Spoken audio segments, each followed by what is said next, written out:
You can divide the furniture. You can sell the house. You can even draw lines through bank accounts and pretend that love was just a contract with a shelf life. But a dog? There's no neat line for that. No clause in the divorce papers that covers who held them during thunderstorms, or who they waited by the door for. And the worst part? She never wanted the dog in the first place. The dog's name is Max Golden Retriever, 6 years old. Has a goofy bark that sounds like he's trying to sing, and a tail that could clear a coffee table in one swipe. He was mine from the beginning, not on paper, not by adoption records, but in the way that matters. I picked him out. I took him home. I trained him. Walked him. Fed him. Slept with him curled up like a warm brick at the end of the bed. My ex-wife, Tessa. She hated the idea of getting a dog. Said the hair would ruin the furniture. Said we didn't have the time. Said he'd be your project, like he was some half-finished car I'd eventually get bored of. But she relented. Mostly because I wore her down. I promised I'd handle everything. And for 6 years, I did. Max became my shadow. Through long nights at the office. Through that time I got pneumonia and he didn't leave my side for 3 straight days. Through the quiet slide of our marriage into silence. When Tessa and I split, it was clean, or at least we thought it was. No kids. No shared debt. She got the condo. I kept the truck. We signed the papers over iced coffee in a notary's office that smelled like toner and broken dreams. She hugged me afterward. Said, we did okay, all things considered. And then, 2 months later, I got the letter. It was from a lawyer. Not even a phone call. Not a text. She was filing a motion for custody of Max. Full custody. No visitation. The claim. Emotional damage. She said Max was a source of support during her post-divorce therapy. That separating her from the dog was cruel. That I was using Max to maintain emotional leverage. I laughed out loud when I read it. Then I read it again. And I didn't laugh the second time. Because it was real. She'd hired an attorney, filed a petition, and attached 3 photos of her and Max, one at the park, one in the kitchen, one on the couch, as evidence of a bond she spent 6 years pretending she didn't want. I called her. She didn't answer. I texted her. She replied 2 days later with, "It's nothing personal. I just realized how much he means to me. Hope you can understand." I couldn't. Max sulked the week she started showing up again. Every time she came by to visit, he'd pace. Whine. Look at me with those big brown eyes like I was the one who brought the storm to the door. She brought treats. New toys. A plush dog bed she probably picked up 5 minutes before arriving just so she could say she did. Max sniffed it, ignored it, and curled up on the old blue blanket I'd had since college. That's loyalty. But here's the thing about loyalty, it doesn't stop a court summons. By month 3, I was in mediation. Sitting across from Tessa and her lawyer, listening to her explain how Max helped her process grief. How he gave her a reason to get out of bed. How she'd always loved animals, and just didn't know how to show it during the marriage. I wanted to stand up and scream. To pull out the receipts, the boarding passes from when she insisted we kennel him instead of road tripping for holidays, the text where she said, "Your dog just peed on my heels," the time she called him, "that dumb mop," when he rolled in mud after a rainstorm. But I didn't. Because the law doesn't care about who filled the water bowl or who took him to the vet after he chewed through a sock and almost died. The law cares about ownership. About timelines. About emotion that can be argued by someone in a suit with the right tone of voice. And her lawyer? He was good. Too good. By the end of that first session, the mediator was suggesting shared custody. Max. The dog she didn't want. The dog who slept at my feet every night for 6 years. Now a divided asset. And the look on her face. That wasn't grief. That was strategy. There's a kind of silence that follows betrayal, not the loud kind with slammed doors and screaming matches, but the colder kind. The kind that settles into your bones. That's what I felt leaving mediation that day. Max was sitting by the window when I got home. Tail thumping. Eyes searching behind me, like he half expected her to walk in next. I dropped to my knees. Buried my face in his fur. "It's just us, bud," I whispered. But it didn't feel like it anymore. She was in the house now, even when she wasn't. I hired my own lawyer the next morning. I told her everything. How Tessa never wanted Max. How I picked him out, trained him, took care of every meal, vet appointment, walk. I had photos. Receipts. Messages. Even a Google Doc I kept back when he had that food allergy scare, every ingredient, every reaction, all logged. "That'll help," my lawyer said. "But she's playing this emotionally. That's dangerous." She was right. Because the next move wasn't legal. It was online. Tessa posted a picture of her and Max on Instagram with the caption, "Healing comes in unexpected forms. This guy saved me. #RescueDog, #emotional support, #myheart." It got over 300 likes. Friends, co-workers, even mutual acquaintances chiming in with heart emojis and, "You deserve this kind of love." She had rewritten history in a single post. A week later, she filed to register Max as an emotional support animal. That changed everything. Because now it wasn't about custody, it was about mental health. About her rights to keep a companion deemed essential to her well-being. I asked my lawyer what we could do. She asked if I had proof that Tessa's bond with Max was exaggerated. I did. I dug through old texts, emails. Found one from 2 years ago, Tessa ranting after Max chewed the corner of her designer rug.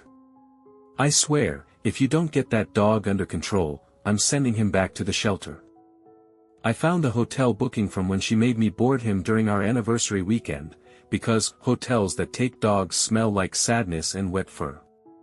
I pulled up the group chat with our friends where she called him, "your four-legged tornado." But the best piece of evidence came from an unexpected place, our old neighbor, Karen. She dog-sat Max when we both traveled. Said she was happy to write a statement. In fact, she was eager. Her affidavit was brutal. Detailed how I walked Max every morning at 6 a.m., rain or shine. How Tessa never once picked up a leash. How she used to complain about him barking and joke about rehoming him to a ranch in Wyoming. It was gold. But even gold doesn't shine in family court the way tears do. At our next hearing, Tessa brought a therapist. Claimed the dog was vital to her emotional recovery. That he kept her grounded. That she'd grown to love him deeply in the months since the divorce. I watched her dab her eyes with a tissue, the kind you buy in bulk, the kind you prepare. I didn't speak. My lawyer told me not to. Let the evidence speak louder. But I saw the judge lean in. Saw the shift. And suddenly, my dog was a symbol in someone else's healing story. A few days later, my lawyer called. Her voice was calm. Too calm. "They're proposing a compromise." "What kind of compromise?" I asked. "You get Max during the week. She gets him weekends. Alternating holidays. Equal vet responsibilities. Shared decision-making. Shared. Like he was a couch. A set of dishes." I told her I needed time to think. That night, I poured a glass of whiskey, sat on the porch with Max, and just watched the moon climb over the trees. He laid his head in my lap. Didn't move for over an hour. And I thought. How do you explain to a dog that the person who used to ignore him now wants to share him? That the home he knows might soon be divided by court order? How do you tell him he's become a pawn? I started recording things. Not to build a case, at first. Just, for me. Voice memos. Video clips.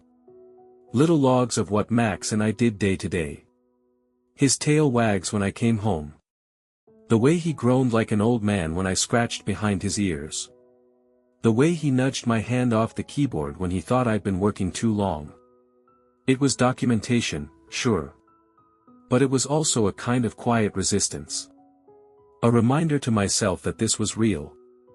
That Max's life with me wasn't something dreamed up for court. It was just, life. Lived. Shared. Loved. Then something happened. I got a voicemail from my friend Alan. We used to double date with him and his wife back in the day. He sounded hesitant.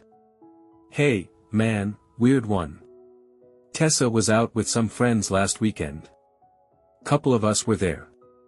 She got a little tipsy and, let's just say, her story about the dogs changed a bit. Thought you should know. I called him back. Turns out, she'd been venting at the bar about how exhausting the whole custody fight was, not because she loved Max, but because, as she apparently put it, I'm not going to let him win everything. Those 6 words told me more than all her tears in court combined. This wasn't about Max.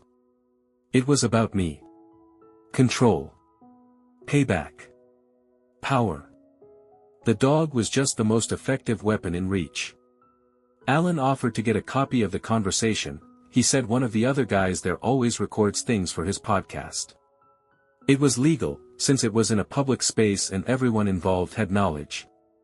And a few days later, I had it. There she was. Clear as day. Slurring just a little. I don't care if that much sheds all over my couch. I'll take him. Just so I can say I did. He thinks he's the good guy. Fine. Let's see how good he feels spending Christmas alone. It wasn't just strategy. It was cruelty. My lawyer listened to the audio 3 times. This changes things, she said. We filed a new motion. Contested full custody on grounds of misrepresentation and bad faith. And that's when Tessa lost it. The emails started pouring in. Not to me. To friends. Family. Even my boss. Suddenly, I was a controlling ex.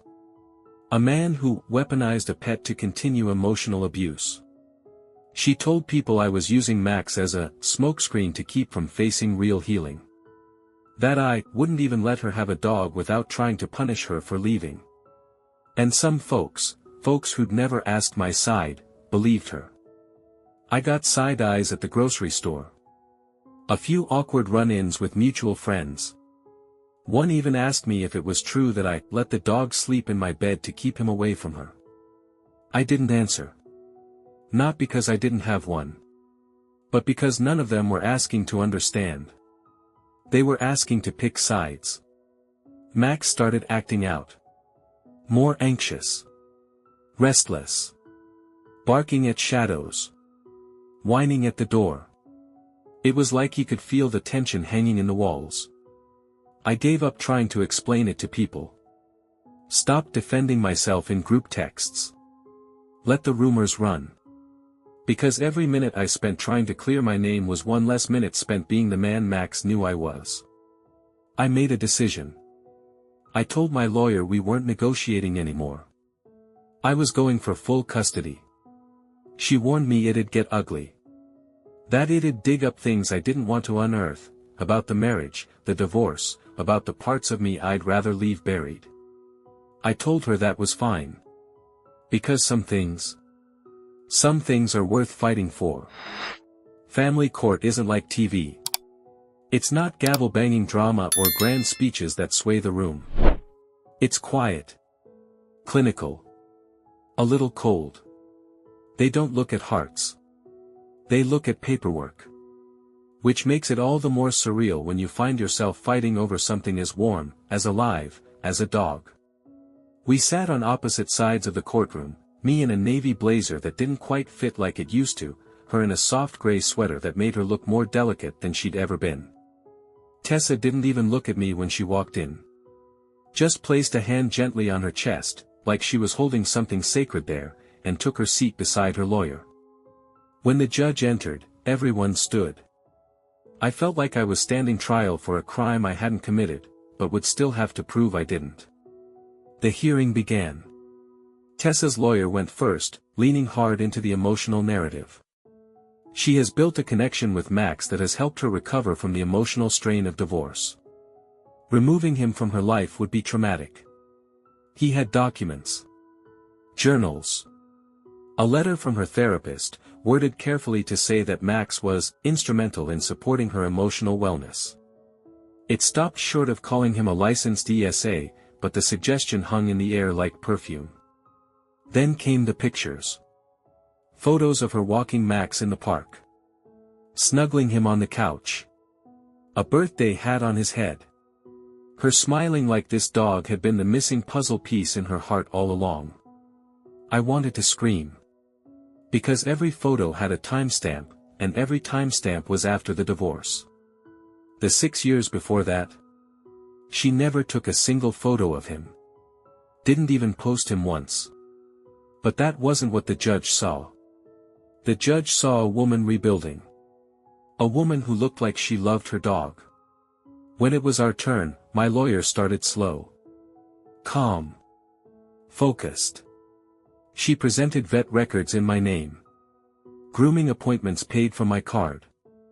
Photos of me training Max, walking him, even the list of emergency contacts I'd updated with every new job. Every one of them listed me. Not her. Then she played the recording. The bar conversation. The moment where Tessa said, in her own voice, that she'd take Max just to keep him from winning. That changed the room. The judge leaned forward. Asked her lawyer if the voice was authentic. He didn't deny it. Just said it was taken out of context and not indicative of her true feelings. But the doubt was there now. And I could feel it shift. Then the judge did something unexpected. She asked to speak to us, one at a time, privately in chambers, informal, just her and us, no lawyers. Tessa went first. When I went in, I didn't rehearse.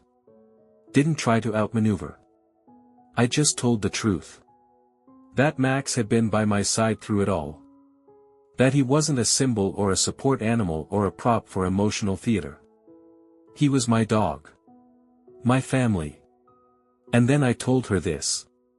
He waits by the door for me every day at 5:14 p.m., same time I used to get home from work, even though now I work from home. He still waits. Because that's what dogs do. They remember who showed up. She didn't say much. Just nodded. Jotted something down. The ruling came 2 days later. Max would stay with me. Full custody. No shared weekends.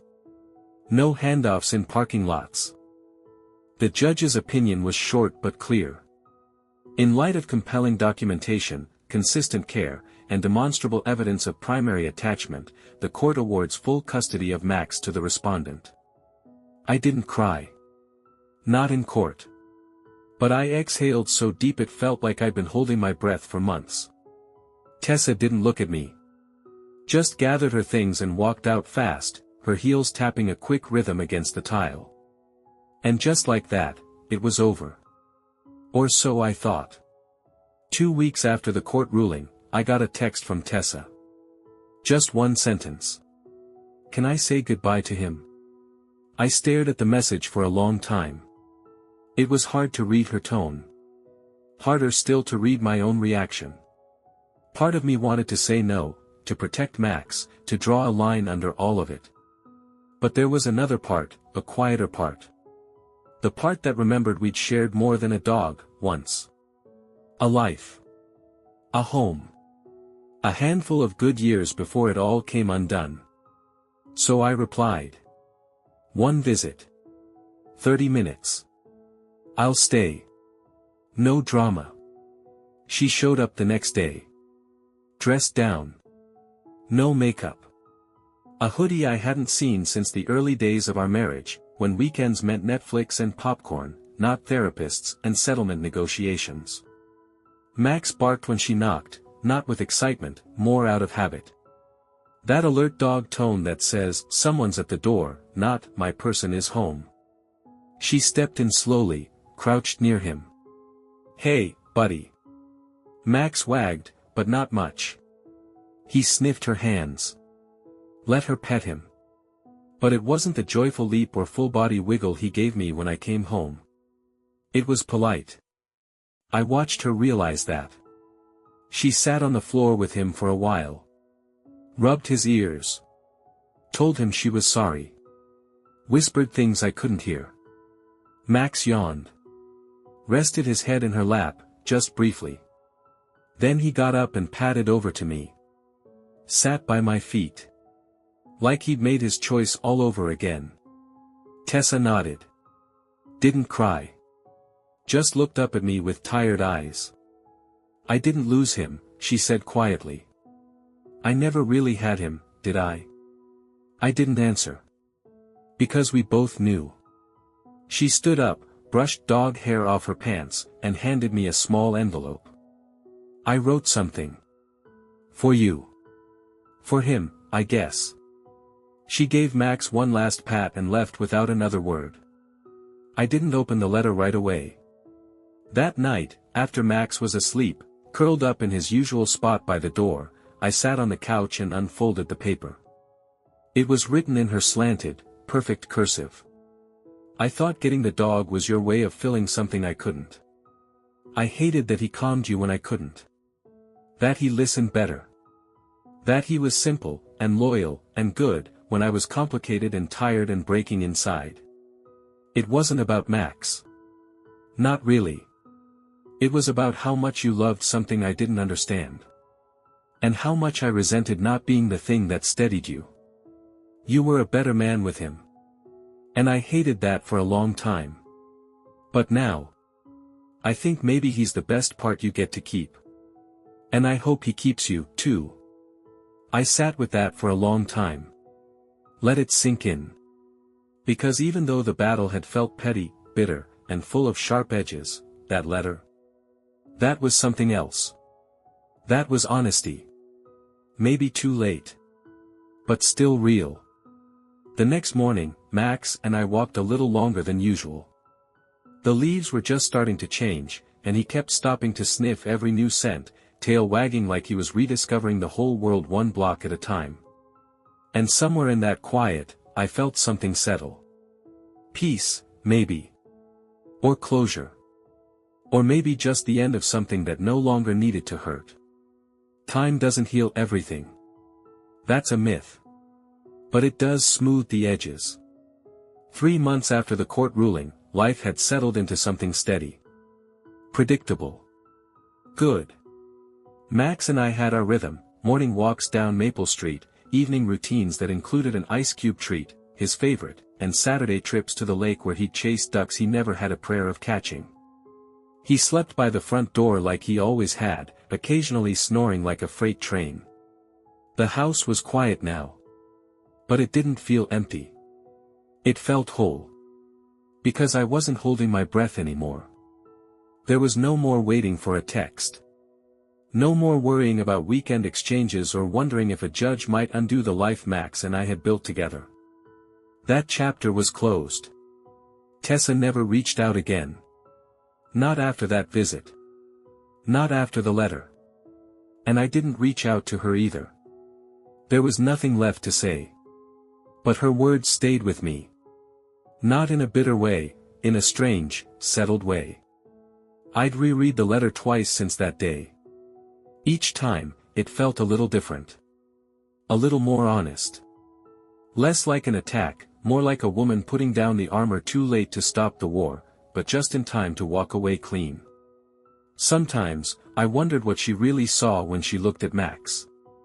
Whether it was regret, or just a reflection of a love that didn't make it. And I think maybe, both. Fall turned to winter. Max loved the snow.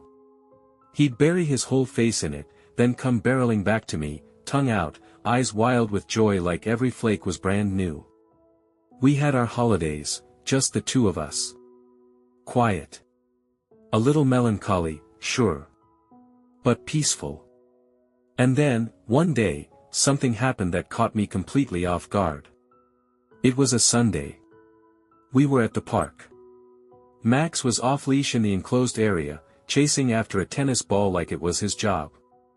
A woman sitting nearby smiled at me, then nodded toward Max. "Yours?" she asked. "Yeah," I said. "Since he was a pup." She laughed. "Looks like he hit the jackpot." I smiled. But something about that moment stuck. Because for a long time, I hadn't felt proud when someone said something like that. I'd felt guarded. Like I was about to have to defend my bond with him again. Like I was going to have to prove I was his. But now, I didn't owe anyone anything. He was mine. And I was his. No court could define that. No paperwork could measure it. In the spring, we took a road trip. Just the two of us. Back roads. Small towns. Motels with dog-friendly signs taped to the door. We saw lakes and mountains, open fields and diners where strangers slipped him bacon under the table. I kept a journal that time, not for court, not for proof, just to remember the quiet details. April 19th, Max found a stick the size of a shovel handle. Dragged it 5 blocks. Wouldn't let it go until we reached the hotel. He slept with it like a teddy bear. May 2nd, he met a child at a gas station. Let the little girl kiss his nose. Sat perfectly still like he understood how fragile she was. May 5th, I think I finally exhaled. For real. You don't always get the life you planned. Sometimes you get the one that's left after the dust settles. But if you're lucky, if you're really lucky, it's enough. Max is getting older now. His face is grayer around the muzzle. His eyes a little softer. But he still greets me at the door like it's the best part of his day. And every time he does, I think. She tried to take him. She tried to turn him into a symbol. But he never stopped being ours. Mine and his. Unbreakable. Unshared. Unapologetically real.